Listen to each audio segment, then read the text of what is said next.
Самолет с символикой игр «Дети Азии» будет летать по городам России. В субботу, 11 июня, авиакомпания «Якутия» представила новый сухой Суперджет-100.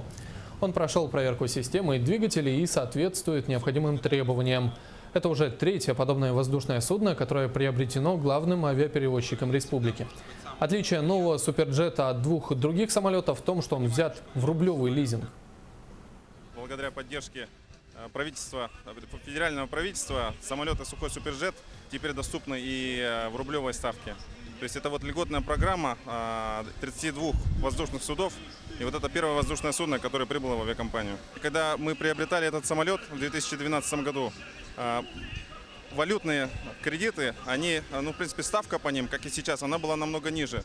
То есть мы стали заложниками ситуации девальвации рубля.